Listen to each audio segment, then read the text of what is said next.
शुणु कवि विश्वनाथ कुंटियाकृत विचित्र रामायणर 69तम भाग। प्रयोजना डॉ शांतनु कुमार रथ, संगीत परिचालना प्रफुल्ल चंद्र बेहेरा, सहयोगिता अभय कुमार दास।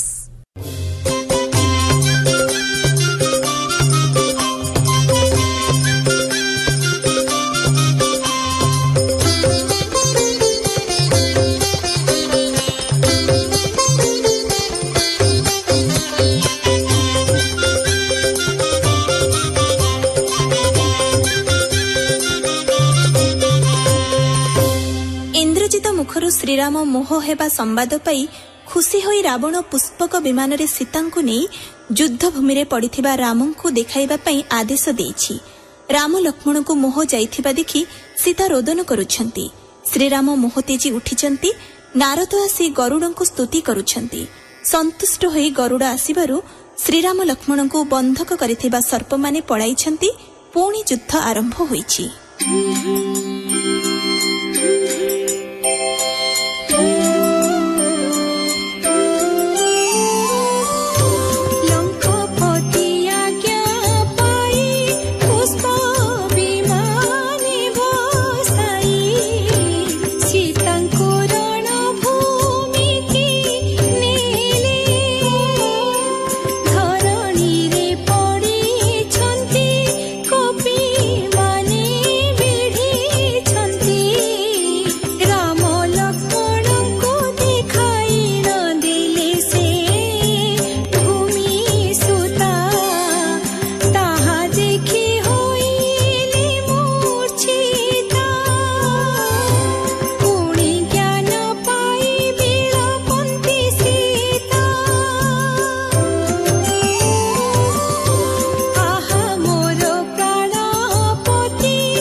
लक्ष्मण आंबर प्राण देले कपिपति एहांक बिनु मुकी जीवी सुमित्रा ମାତାଙ୍କୁ କି ବୋଲି ବୋଲିବି ହେ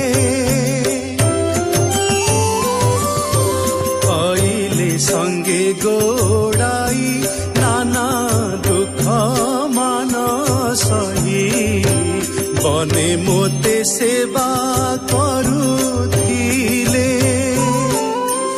ଏବେ ଭାଇ ମୋର ପାଇଁ ସାଗରେ ସେ ତୁ ବନ୍ଧାଇ ଦୁଷ୍ଟ ଅସୁରଙ୍କ ହାତେ ପ୍ରାଣ ଦେଲେ କପିପତି ନ ଜିଅଇ ମୁଏ ହାବିନେ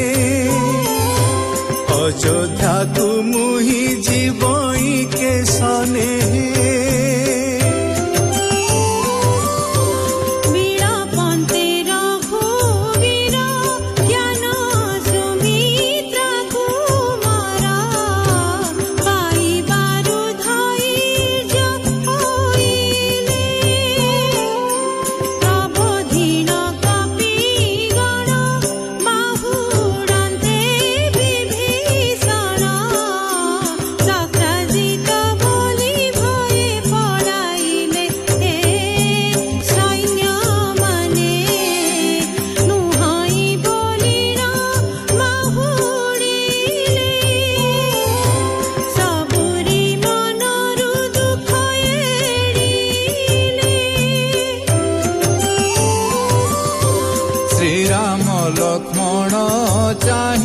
ବିଭୀଷଣ ଦୁଃଖ ପାଇ ବହୁତ ବିଳାପ ମାନ କଲେ ଯାହାର ଦର୍ଶନ ପାଇ ଲଙ୍କା ତେଜି ଅଇଲଇ ବେନି କୂଳେ ବେନୋହିଲେ ବୋଇଲେ ସେ ବିଭୀଷଣ ପ୍ରବୋଧନ୍ତି ଅଙ୍ଗଦ ସୁସେନ ଅଧୈର୍ଯ୍ୟ ନୁହ ତୁମ୍ଭେ ଲଙ୍କା ରାଜନ ସୁଗ୍ରୀବୋଲନ୍ତି ସୁସେନ ଶ୍ରୀରାମଚନ୍ଦ୍ର ଲକ୍ଷ୍ମଣ କିଷ୍କିନ୍ଧ୍ୟାରେ କର ହେ ଯତନ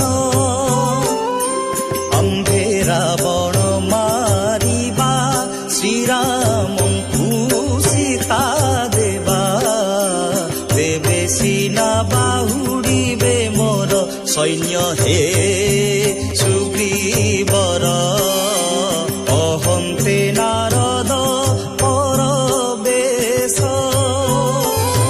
ବୋଲେ ବିଶିଷ୍ଟବ କଲେ ଶ୍ରୀରାମ ପାଶ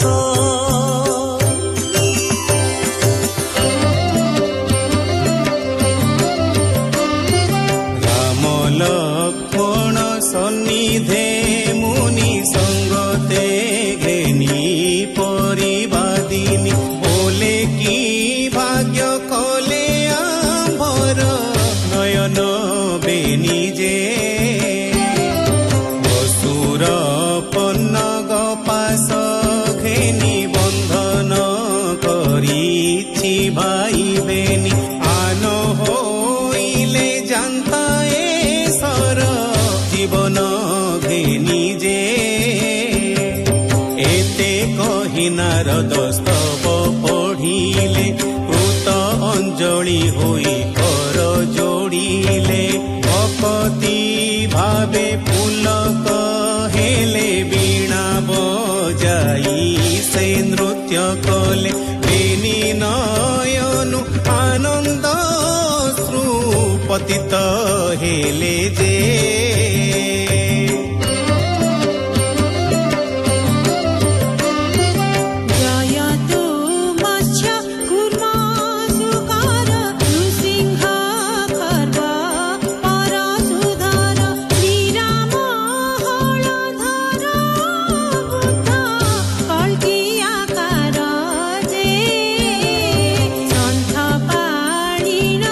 দুষ্ট কুমার উশ্বাস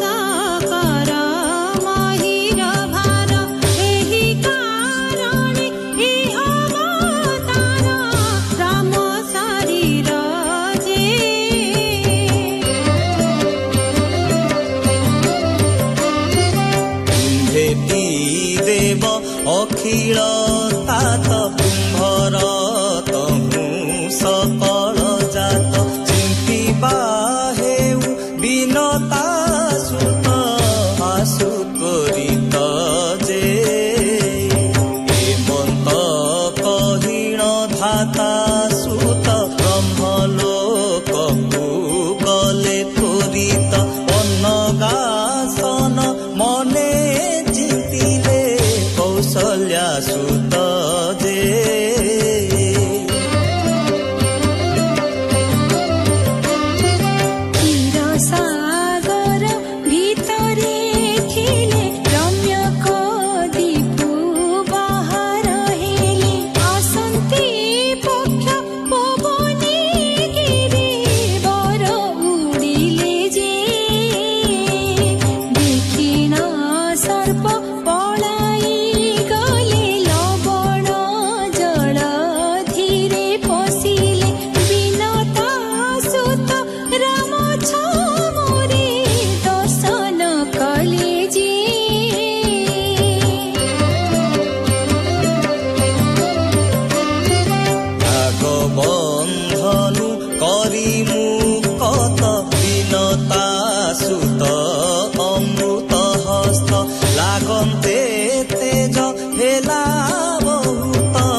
ଦେବ ସବୁଦିନେ ମୁଁ ତୋର ଗୁଣ ଦର୍ଶନ କରଇ ସିନା ଅଯୋଧ୍ୟାପୁର ଯେ ଏତେ କହିଣ ଗରୁଡ଼ ଗଲେ ବାନର ବଡ଼ ଆନନ୍ଦ ହେଲେ ପୁଣି ଯୁଦ୍ଧକୁ ଆରମ୍ଭ କଲେ ଋଷି ଭଣିଲେ ଯେ